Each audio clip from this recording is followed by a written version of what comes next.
now joined by USC offensive coordinator Josh Henson, also assistant head coach Dennis Simmons. Coach Henson, we'll start with you. Just talk about the opportunity for your offense and for this team to play here at the Goodyear Cotton Bowl Classic against the quality Tulane team. Well, first of all, it's great to be here. Our team's excited to be here. The practices this week have been spirited. We understand the Cotton Bowl and what this means, and the tradition of it, and the prestigious award that it is to get to come compete in this game. And so we've got a great opponent on the other side. Went to Cincinnati and won. Went to Kansas State and won. They're a very good football team. So our guys are excited to play in the game. We're going to prepare hard, prepare well, and hopefully go try to find victory. Coach Simmons, the opportunity to play one more time, to get back out. A lot of success this year for USC. What would it mean to the ball club to come out with a win on January 2nd? We talk about a lot how we want to be remembered, and I think this would, to be able to go out and finish the season the way we started off would be, not just a great momentum for this team, but it'll be a great momentum moving forward as we progress at our time at USC. Thank you, coaches. If you have a question, we'll get a microphone to you. Please give your name and affiliation, and we'll start right up here in the front row. Ryan Carchi, LA Times. Josh, obviously you're not going to have Brett Nealon or Andrew Voorhees for this game. You'll get a chance to see some of those younger guys.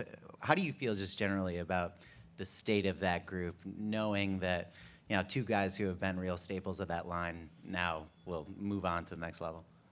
Yeah, for sure. Injuries happen in this game, and you can always say next man up and move on and act like it's not a big deal, but it is a big deal. It always is, because there's a hole that has to be filled, and Nealon and Voorhees did an absolutely tremendous job for us this year, and they were solid as you could be, and in fact, a lot of times more than solid. They were very effective and very productive. And so with the next crew coming in, it's an opportunity for those guys to come in and show what they got. And every day I feel a little better. Every day they get a little better.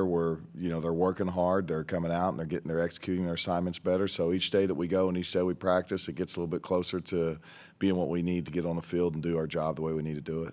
I know you guys are used to kind of rebuilding positions now over the course of an offseason with the transfer portal, but when you enter this offseason, how do you feel just generally about depth and just how much change will have to take place up front? Yeah, I haven't given it. I've given it some thought. Obviously, you're always looking ahead to the future. I think the biggest thing that we can take out of this time at the Cotton Bowl is just the improvement that the guys that maybe wouldn't have got these amount of reps, this amount of opportunity to improve, that they get a chance to improve that way. So obviously there'll be new faces coming in the spring, and we'll see how they fit in. But it's a head start for the guys that are out there on the field practicing right now, and as we look to next year and to go to try to do what we want to do next year, these guys get an opportunity to improve and become possibly the starters of that position. We'll go right up here to Ryan. Ryan Young, TrojanSports.com. Josh, building off that, you signed 5 freshmen. You're obviously active in the transfer portal. It's our first chance to ask you about those guys. Can you talk about the incoming class you have and what you feel you brought in there? Well, number one, I think we brought in size, but I think with that size, we brought in athleticism. I think we brought in 5 guys that love to play football. They're very intelligent. They're all really good young men from very good families, from good programs. When you turn their film on, you not only see high level athleticism for their size, but you also see strain and finish and guys that love to play the game. And that's the main thing you got to have. But they're true freshmen. We'll see where they're at. I think I was counting up the other day, in 22 years, I think I've seen 6 start as true freshmen, and 2 or 3 of those are because we had injuries. But so it's always tough to do in an offensive line. You got to make contact with somebody every play. But we'll see where they're at. But I feel really good about this crew. I think in the long run, they're going to end up being very productive, and we're going to really look back and think that this was a heck of a class. We'll go on the other side in the front row. We'll do 3 Ryans in a row. Ryan Abraham, USCFootball.com. Josh, for you first, Cortland Ford, we got to see him start at the beginning of the season, just haven't seen much of him lately. Can you give an update on his status? Yeah, I think you'll see a lot of him in the Cotton Bowl. Cortland's doing very well. You know, he kind of went through a little spell. He was injured in the first year. Lost his job, Bobby, and was playing better. Then Mason Murphy really came on and was playing well through the middle of the season. Went through a little spell where he just wasn't playing as good, but kind of toward the end of the season started playing a lot better and becoming a lot more consistent, and kind of looked like the old Cortland that kind of went through spring ball and went in kind of the beginning of the season. So I'm excited about where he's at. I'm excited about watching him play in this game. I think he's excited to play, and I think he's been hungry to get back out there on the field. And he fought through it. You know, to his credit, he didn't give up. He could have just kind of cashed it in and said, "Oh man," you know, and not continue to improve and got better. But he kept fighting, and really we were at the latter part of the season, kind of through the UCLA Notre Dame game weeks, when you really started to see him come back on and practice and start to play well. So this is going to be a great opportunity for him to get out there and show what he can do. And then, Dennis, the wide receiver room, you lost your best couple of receivers at times this season, but other guys have stepped up. We haven't got to talk to you since the end of camp. How have you assessed how the wide receivers done this year? I mean, I think they've gone out and competed, and I think it's a room that these guys enjoy, not just playing the game, but enjoy playing with each other and for one another. And like you mentioned, when one guy wasn't available to play, all of those guys have worked hard every day to be able to step up and maximize their opportunities. And I feel like when they've been given to them, they've done just that. So, like Coach Henson said, we're a football team that still feel like we got a lot to prove, and come game day, we'll have our chance to go out and do so. Down here to Adam. Adam Grossbart, Orange County Register. Josh, as someone who hadn't been on staff with Lincoln before, what stood out to you this year about the way he prepares and game plans for an opponent? Man, attention to detail. Just his ability to intake information and remember it, kind of photographic memory is outstanding. It's elite. But, man, he goes through every single play. He watches every play. We watch more of the opponent than any place I've ever been. And, man, he sifts through that information, and he's just attention to detail. And that's why he's so good at what he does. He is looking for and going to find where our best matchups are to put our guys in position to make plays. And that's what's been impressive about him to me this season. I mean, he grinds through it, and it's been really impressive to watch. Okay, we'll go back over to the other side on the end. Ava Brand here with Goodyear.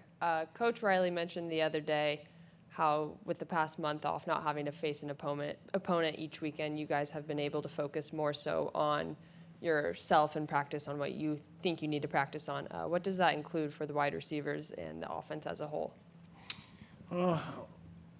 You want to start, or you want me to start? She said wide receivers. Oh, okay. Well, there's a lot of technical things that we could still have. If we had more time, we could work on to get better at, vertical routes, holding our squeeze, making it more space availability for the quarterback, hand placement, and understanding when to get open at the right times, alignments, a lot of the small little intricate parts that don't necessarily show up on a stat sheet, but definitely is vitally important for you to execute your assignment on any individual play. Coach Henson, you want to take that one? Yeah, I think offensively something that Coach Riley talked about, during the middle of the season, game 6, 7, somewhere in that space of time was, he really wanted to implore the staff to be developing every guy in the room, not just your starters, not just trying to get the starters ready to play, and to keep working on the details with every single player on our team. And, so here we are in the offensive line. We'll see if we did that very well. But we're going to get that opportunity to see if that work through the middle of the season is going to translate here in the bowl game. Go back up here in front. Ryan Carci, LA Times. Josh, speaking of development, what have you seen just in general out of Mason Murphy from start of the season to maybe now? Well, I can tell you this. There was a time Mason's very talented. He's very gifted, number one. And there was a time when I thought maybe he was the best pass protection tackle on our roster at times, different points this season. the biggest thing with Mason is just when he is focused and he is on, he is elite. He is really, really good. But just being consistent and that focus, consistent in his approach and how he does things is where he needs to continue to improve. And he would tell you that. He knows that. But just development, there's always a big jump in knowledge and kind of anticipating what you're going to get from a defense. And then with him, just technique-wise and a lot of things, his pass sets and run game, he's continuing to get better at. But he goes out and works hard every day. And I think, in this offseason, for him to really reach a level where he can be super consistent this offseason, a big part of his game is going to be development in the weight room too, strength and conditioning. We have time for a couple more. We'll start over here in front of me. Dennis, Joseph Hoyt, Dallas Morning News. I feel like calling defenses drop 8 defenses is almost a little cliche these days.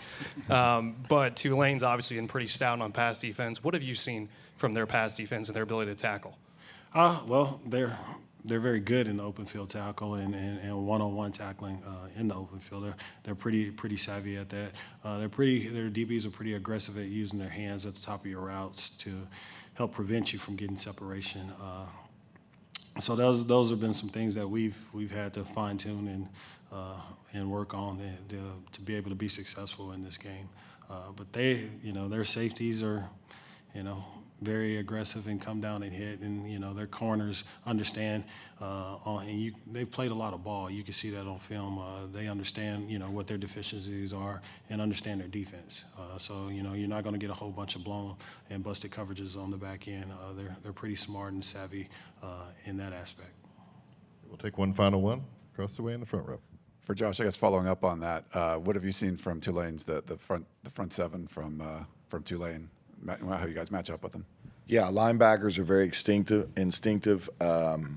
They do a great job of hat and hands fitting up linemen coming out to block them and shedding off blocks and making tackles in the hole. They're really good at playing close to offensive linemen.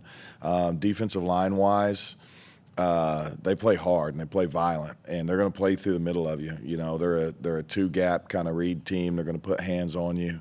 And when they do, they that's our challenge, is to not let them play in both gaps. Whatever their gap they're in, we've got to fit, drive, control, and keep them where they're playing at, and not let them play out of one gap, play into another, and obviously junk up our run game. So from a pass protection standpoint, they do a nice job rushing the passer. They're pretty physical pass rushers. They'll take number one, their linebacker, and get him down on the edge on third downs, and he's a speed guy and has done a good job for him this year. So certainly a challenge. You look at these guys, and size-wise too, they're right there with all the teams that we've been playing this year. So there's not a lot of deficiencies in these guys in front seven, how they play. It's going to be a great challenge for us.